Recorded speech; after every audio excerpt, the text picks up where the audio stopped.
Thank you and welcome to today's session. We are grateful to have you joining us today. I am Brianna Davis here with the New Jersey Economic Development Authority. Today's session is an informational overview and walkthrough of the 2024 Food Desert Relief Tax Credit Auction. The goal of this program and the eligible applicants is very specific, which the presenters will go into detail about. But if you aren't directly eligible, please keep in mind some of your partners that may be eligible and make sure to check out the many other programs NJEDA offers. Now, to get us started with the presentation, I will shift things over to Senior Advisor of Economic Security, Riley Edwards. Riley? Thank you, Brianna, and thank you everyone for being here today. Let's get started.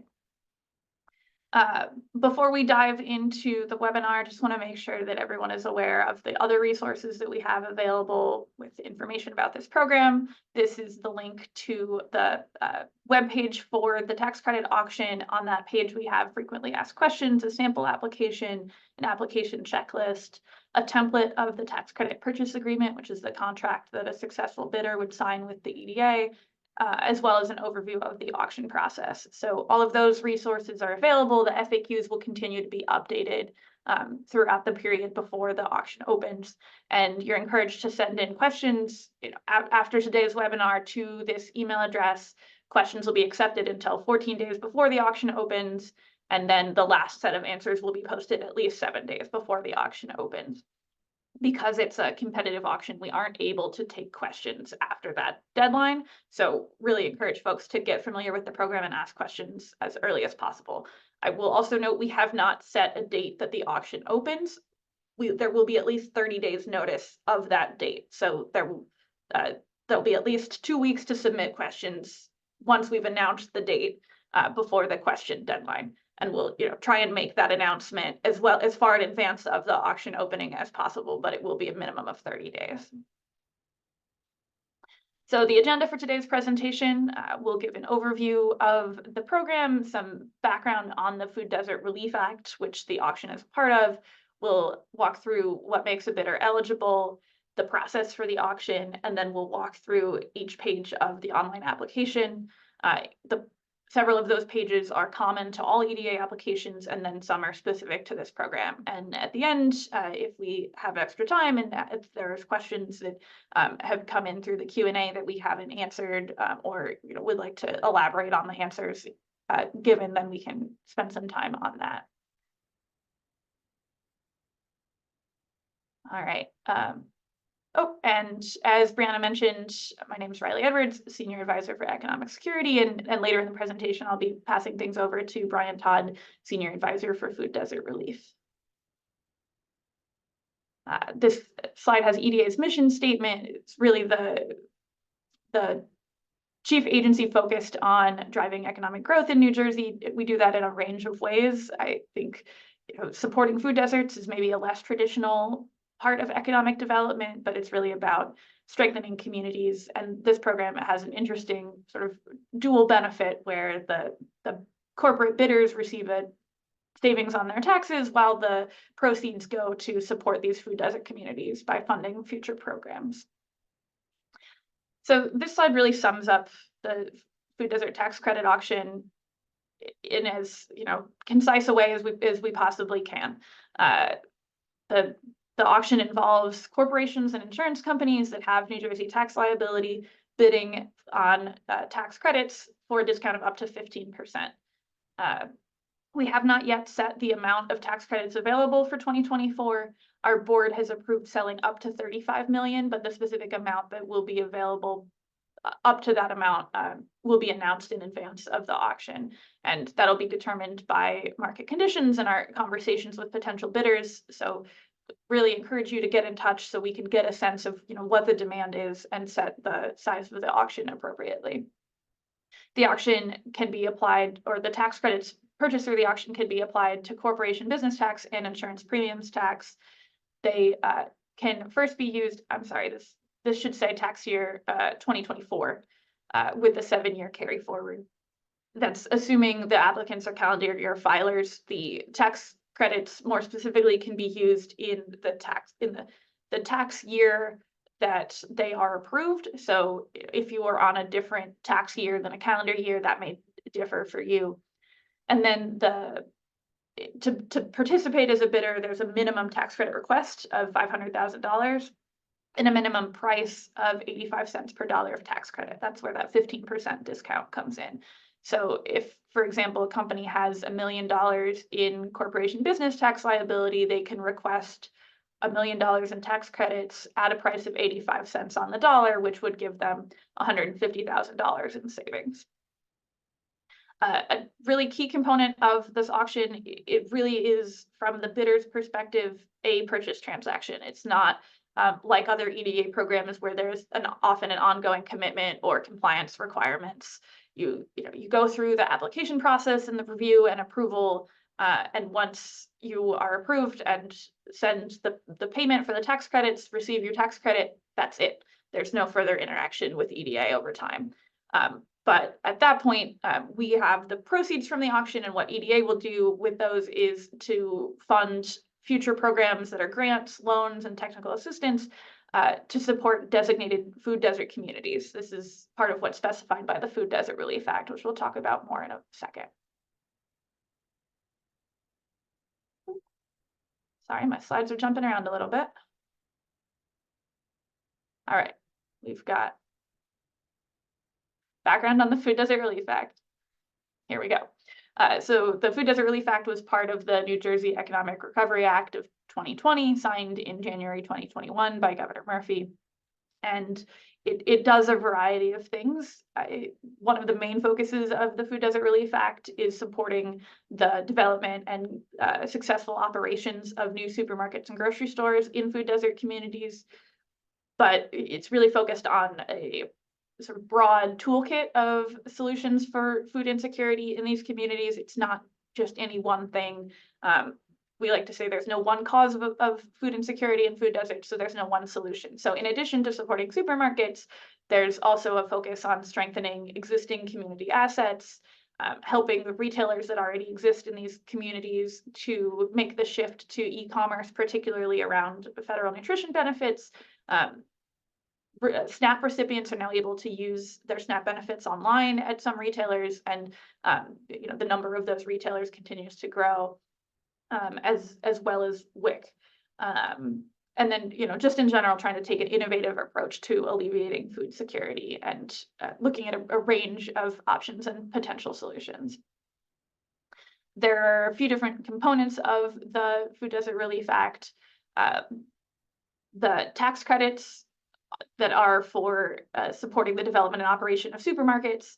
There's 2 tax credits under that umbrella: the project financing gap tax credit, which supports the development, and initial operating cost tax credit, which supports the first 3 years of operations of a new supermarket in a food desert community. And those supermarkets can be newly developed or substantially rehabilitated since the date that the Food Desert Relief Act was signed in January 2021. The Food Desert Relief Act also gives EDA the ability to sell a portion of the tax credits that are allocated to EDA by the Act. And that amount is capped at $40 million a year for 6 years, for a total of $240 million in tax credits. And with the proceeds of those tax credit auctions, EDA can establish grant and loan programs as well as technical assistance to support technology, equipment, food security initiatives, and assisting the sorts of entities, supermarkets, mid-sized and small food retailers, and other entities that support food security. So it's through the sale of these tax credits that we're able to supplement the supermarket tax credits with a range of other programs that support other types of recipients in these communities. I'll talk a little bit about the food desert communities. So a key part of the Food Desert Relief Act was that it required EDA to work with the Department of Community Affairs and the Department of Agriculture to develop a definition of a food desert community and then designate up to 50 areas of the state as food desert communities. So there was a lot of data and analysis that went into this process. There was also community input, listening sessions to understand what residents of these communities felt it was that made their community a food desert or not. And all in all, with that analysis and the 50 designations, which are shown on the map, and you can find the map linked on our auction product page at the bottom here. Across those 50 food desert communities, more than 1.5 million New Jersey residents live in those communities. They're located in every county in New Jersey, and they include 57 municipalities across the 50 food desert communities. So in most cases, a food desert community is not contiguous with an entire municipality. It may include portions of one municipality or portions of multiple. There are also some municipalities, Camden, Newark, Jersey City, that are subdivided and have multiple food desert communities within them because they have such a large population. So the food desert communities are ranging in population size from about 1,000 people to about 70,000 people. And we have a lot more resources on our website about the list of food desert communities, this interactive map where you can zoom in and see the boundaries, as well as information on the data that makes up that designation. Next, we'll talk about what makes a bidder eligible to participate in the auction. Despite the name of the program, you do not have to be in the food industry or in a food desert community in order to be an eligible bidder in the tax credit auction. You also don't have to make ongoing commitments besides the purchase of the tax credit through the auction. What you do need is to be a corporation business tax or insurance premiums tax filer in New Jersey. You have to be in good standing with the New Jersey Department of Labor, Department of Environmental Protection, and Division of Taxation, which means you have to be up to date on any taxes, as well as any outstanding fees or fines with those agencies. You need to, as I mentioned before, request a minimum of $500,000 in tax credits with a minimum price of 85 cents per dollar. And then before the auction closes, you will also need to pay a refundable deposit of 10% of your total bid up to $500,000. So if your total bid is $10 million, your deposit is still only $500,000, even though 10% would be $1 million. And that deposit can be refunded if you are not successful as a bidder. So if for example, you don't meet the eligibility criteria, or the other bidders bid higher prices and there aren't tax credits available by the time we get to you, you would get your deposit refunded. And I'll talk more about that process and how the tax credits are allocated in a couple of slides. You also have to go through the standard NJEDA legal review, which is something that's required in all of our programs.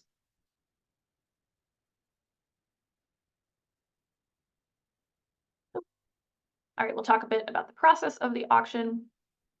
So the Q&A period is open now.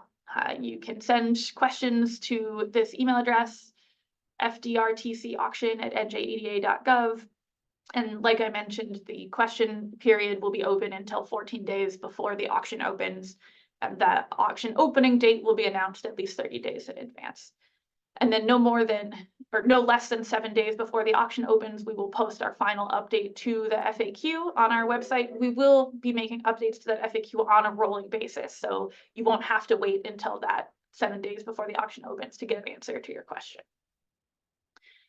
The online auction application will open. It will be open for 30 days, and at the 30-day mark is the deadline where bids are due by submitting your online application, as well as your 10% deposit. So the 10% deposits are made via wire transfer.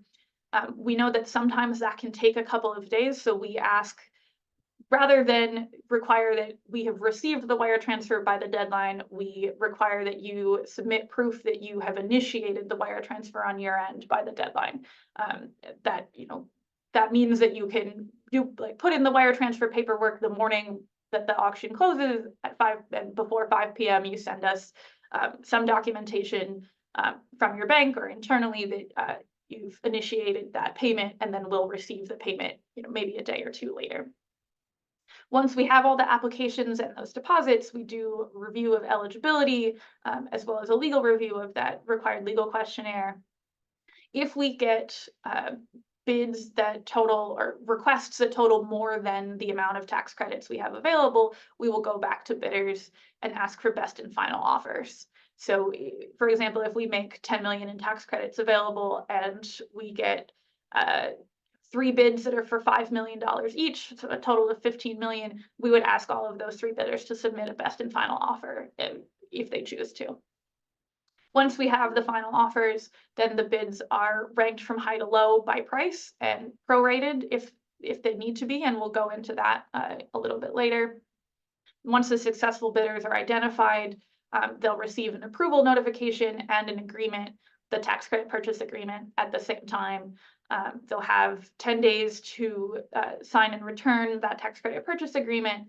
And then once that is fully executed, both by the buyer and by EDA, then there's a 30-day deadline from then to submit the rest of the remaining bid funds. So again, if gonna not necessarily be able to do this math perfectly on the fly, but if you're requesting $5 million in tax credits and bidding 90 cents on the dollar for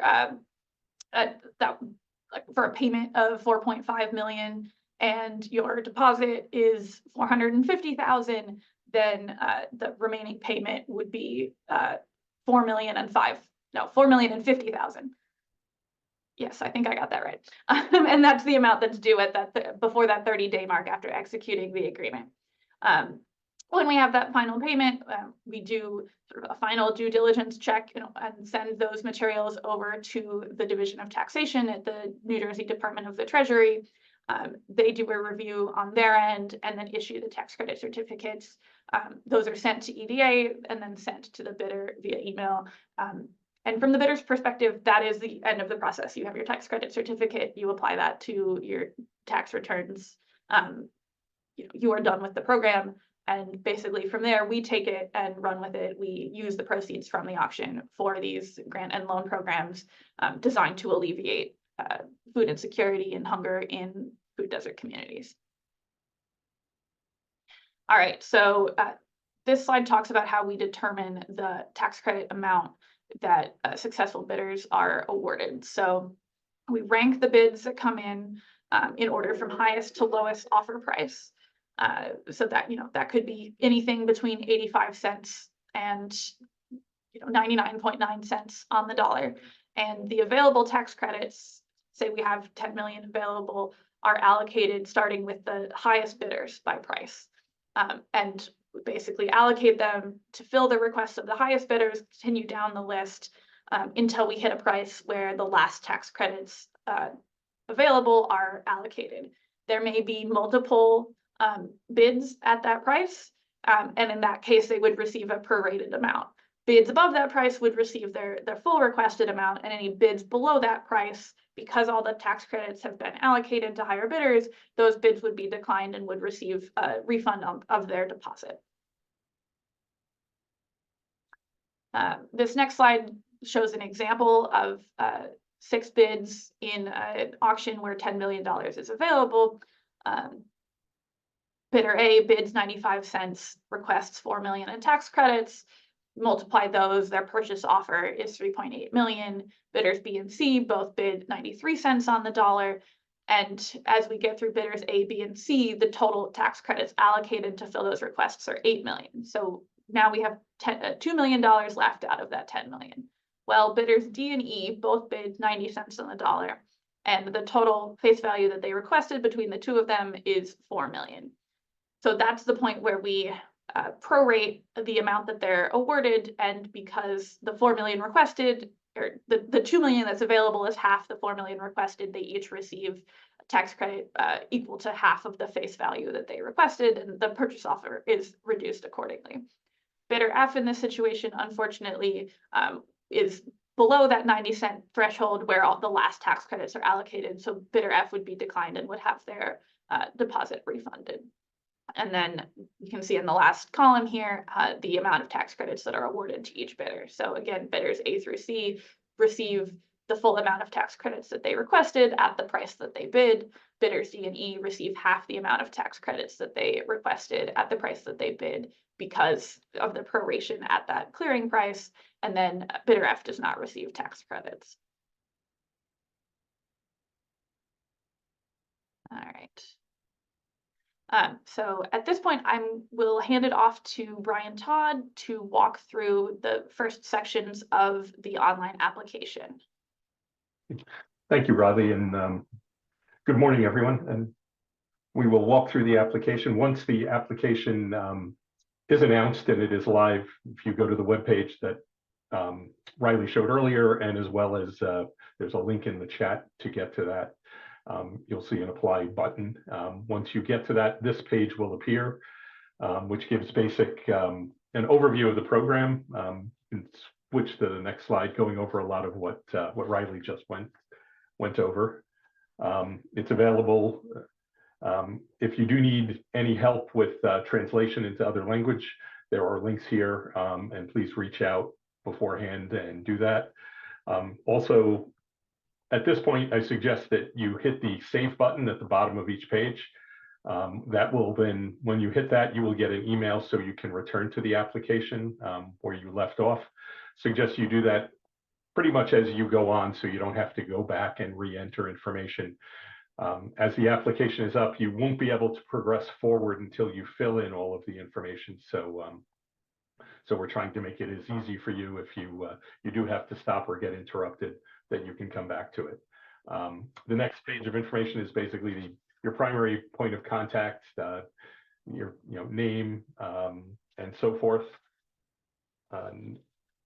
And continues on to the title. What we will also confirm your email address and come ask you for if you are the primary contact on the conversation. If you're no, then it would come up with a screen that shows please provide an authorized representative, CEO, and media contact pages as well. It will all be similar. So this once you complete this, hit save again, and you will move to the next page. This would show the details that we would request for the authorized representative, and including email address. And then if you'd like them to receive emails about the program, click yes there. And then from there, you will be asked the chief executive, owner, officer, or equivalent. Again, basic information for those. And again, email address, and would you like them to receive emails as well, yes or no? And then consultant information, if you do have a consultant. If you do not want to designate one, the rest of this page will not show up. If you do hit yes, clearly the name and other information would be asked for. And again, it would go, are you a registered government affairs agent? If you clicked yes there, more information such as your government affairs registration number would be asked. If you click no, that would not be there. And again, it has the consultant information if you're there as well. We will be asking if you'd like to designate a legal counsel. Again, if you click no, you will move forward. If you click yes, you'll be asked for this additional information. Once you go through again, you'll be asked as the legal contact a registered government affairs agent, and then whether or not you would like them to be part of the email chain that will continue. Again, I suggest you click save as you continue with the application to make sure that it's saved so you can return to it at any time. You will be asked then if you would like to designate a media contact. Again, you do not have to do this, but if you do, this supplemental information will be asked for. And it is basic, name, address, email, title, and so forth. Then we get into more of the nitty-gritty of the applicant organization on put in your full organization name. Hopefully it is not test organization, but whatever that might be. And then if you're doing business as under another name, you must include that here. Your entity type will become in there. A list that will be a drop down here from limited liability company to partnerships to corporations. The date that your company was established, and if the applicant or any other person controls more than 1% of the stock, you would have to check that box here or click no or click not applicable.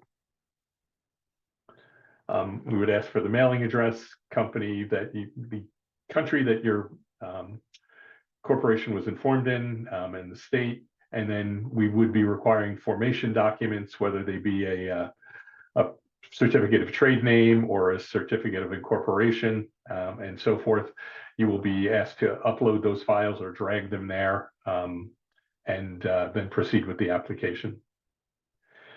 We will need your federal identification number and your New Jersey state tax ID number, being that these are state tax credits. Phone number important, so that we can reach out in case there are any issues. If you have a website, you can provide that here. We also ask you to provide a 2 to 3 short paragraph explanation about your company and your NAICS code, your North American Industry Classification System. If you don't know what that is, you can click on the link below that, and it will bring you to the census website where you can pick which category and number you fall under. And then we ask you to upload your tax clearance certificate that is available from the New Jersey Division of Taxation. If you do not know anything about that, you can click on the links below that will give you information to bring you right through to that site to help you get that information. We will be seeking, is your organization involved in any religious activities? If you are, you'll be asked to upload your religious affiliation form, which can be downloaded right from the site as well.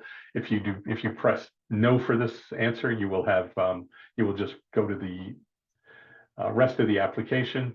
If you have any related entities, again, if you click no, you will not see the rest of this. If you click yes, you'll be asked to name those, and then also be asked to describe any assistance you may have gotten from NJEDA regarding awards and any information you can provide on that. And again, I would suggest you click save as you proceed with the application so you can get back to it. This is a standard application for all NJEDA programs. Have you been issued or are you licensed for the manufacture or sale of cannabis in New Jersey? And are you involved in a process? Typically, this will be no. And the next question, and then again, click save to proceed with the application. You'll be asked to fill in the diversity, equity, and inclusion form, which a number of questions dealing with race and other equity issues. You have the option to choose none of the above, or prefer not to answer. You can provide additional information by describing it here, as far as what your organization's team is made up of and how diverse they may be, or prefer not to answer. Or you can describe your organization's board of directors and the diversity there as well. And you can also prefer not to answer there. We'll ask you for any information about any actions your organization is taking with respect to diversity, and you can upload any additional documentation that you'd like to provide on that front. If you need language assistance, if English is not your primary language, then you would press no here. If you press yes, then more information will come up regarding that, whether you would like an interpreter provided, and then also please identify what language so we would know exactly how to proceed. And now we will go back, and Riley will get back into the details about the tax credit bid, which she went into some detail about but this is the official application. All right, thank you, Brian. So up until this point in the application, all the pages that Brian walked you through are pages that are required for every NJEDA application, whether it's for tax credits, grants, loans, but this is where we get to the information that is specific to this program. On the tax credit bid page, you'll provide a few important pieces of information.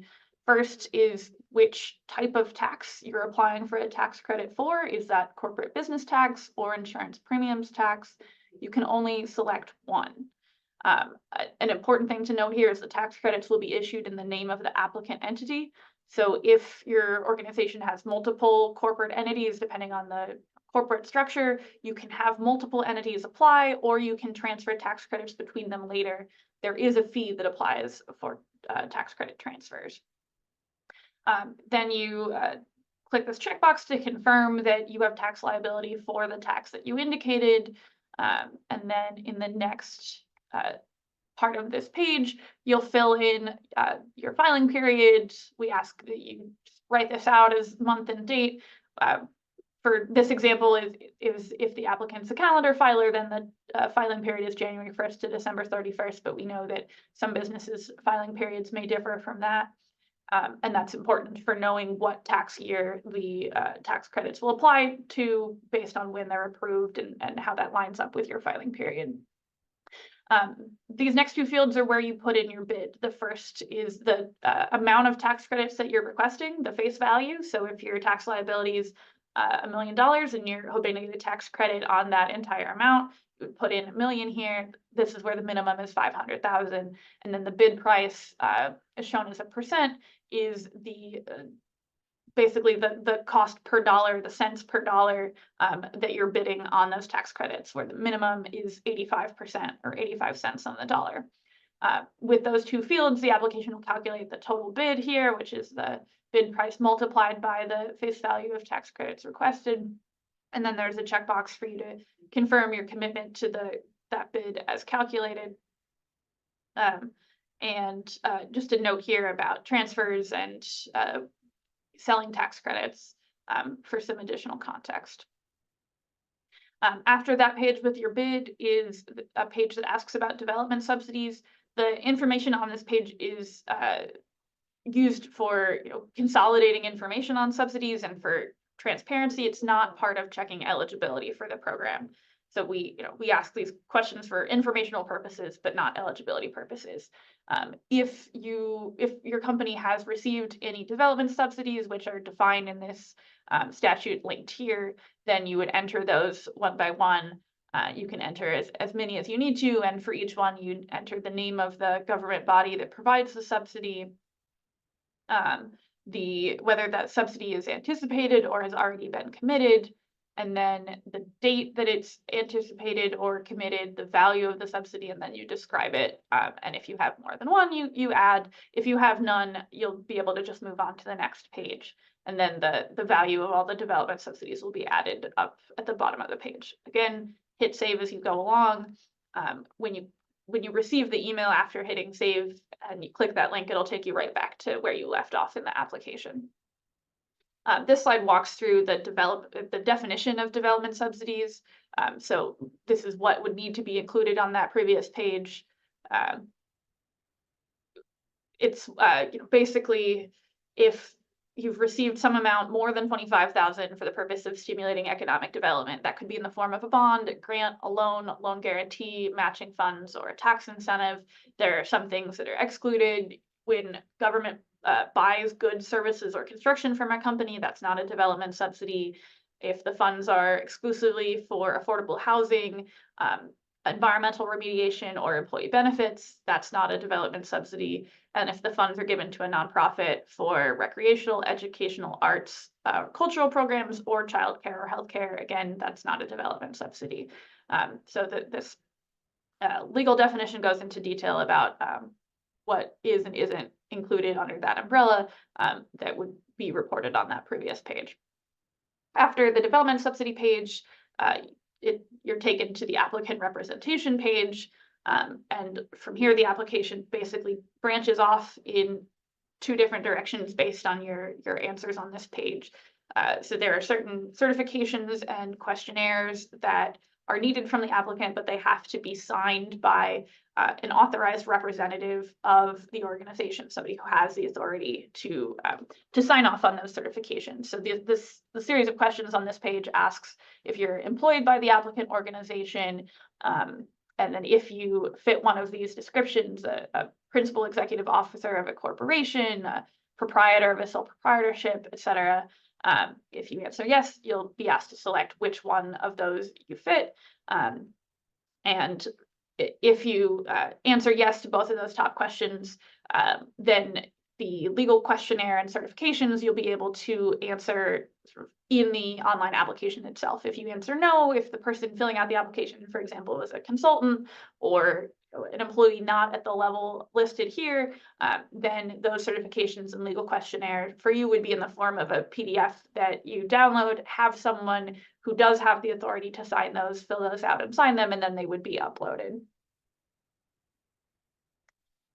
So this is what the legal questionnaire looks like when it's part of the application itself. If the person filling out the application is an authorized representative.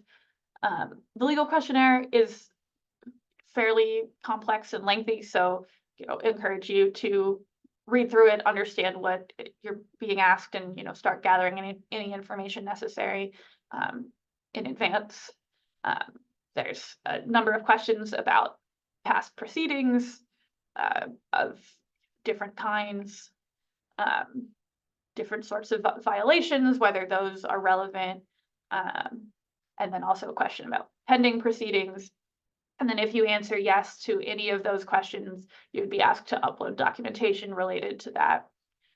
You'll also be asked about entities that are considered affiliates. And then you would just provide the EIN and list those affiliate entities.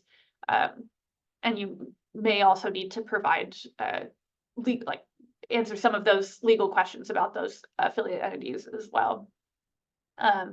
At the end, again, you have the certification of this legal questionnaire by an authorized representative. The information about who that can be, again, is listed here, and then that person would provide an electronic signature. Again, this would be in PDF form if needed, if the person filling out the application is not that authorized representative. Next, there's the certification of non-involvement in prohibited activities in Russia or Belarus. This has been slightly updated since the version that's shown here, but we basically review or confirm that applicants applying for financial assistance through EDA, which the tax credit does qualify as financial assistance, are not on U.S. Treasury's list of companies under various sanctions involving Russia or Belarus.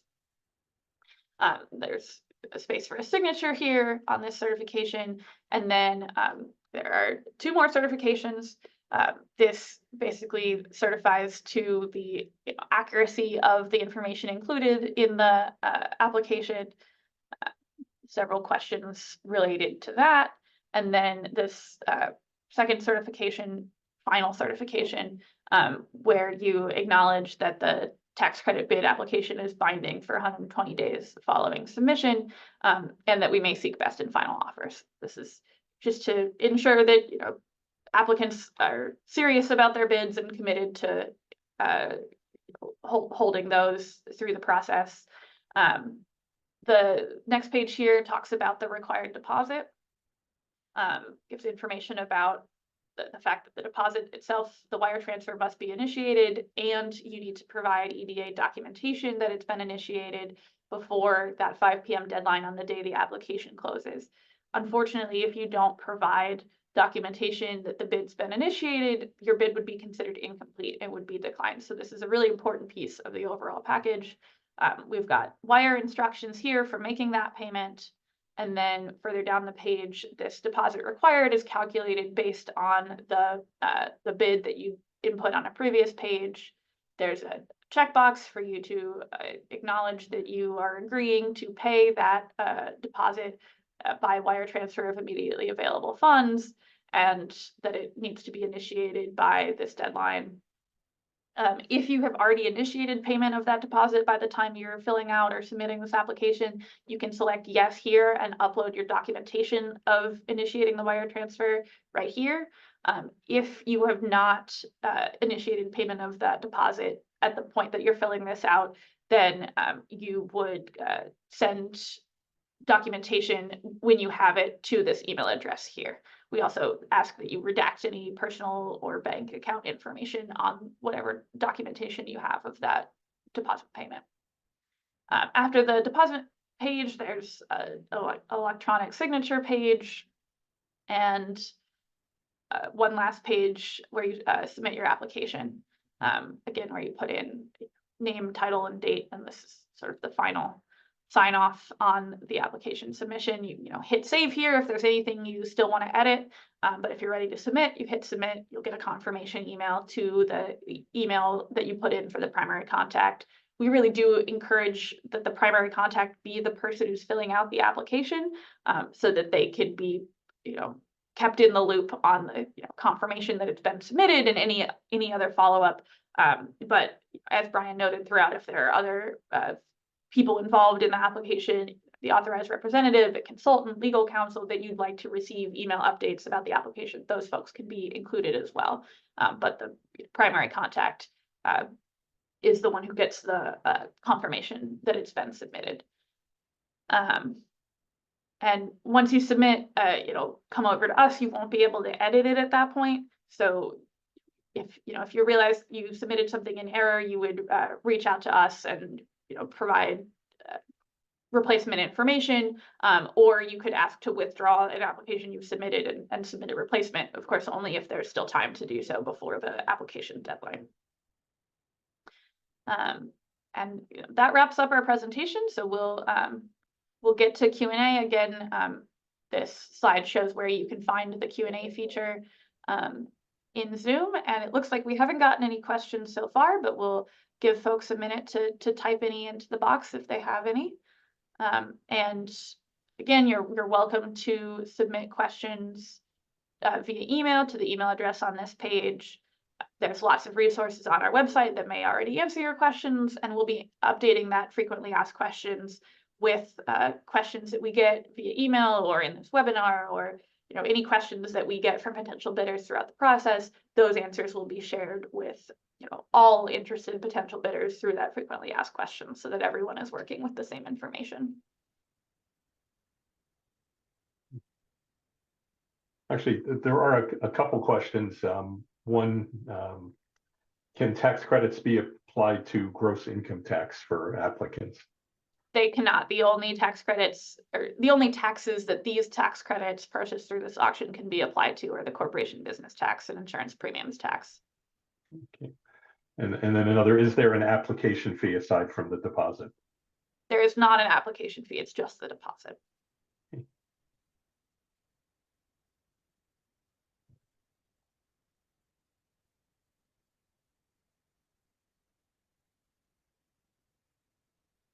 Oh, and one more.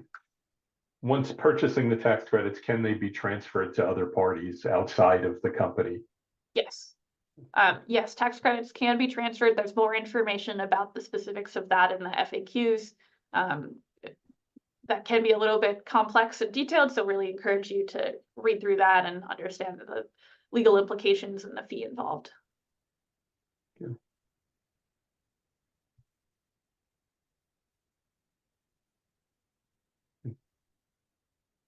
I think that's it, right? All right. Well, again, thank you everyone for attending this webinar. The recording and the slides will be available on the website listed here. And please reach out with any questions. We're excited to be running this auction for a second time and looking forward to working with New Jersey businesses and raising proceeds to support food desert communities. So thank you again and have a great rest of your day.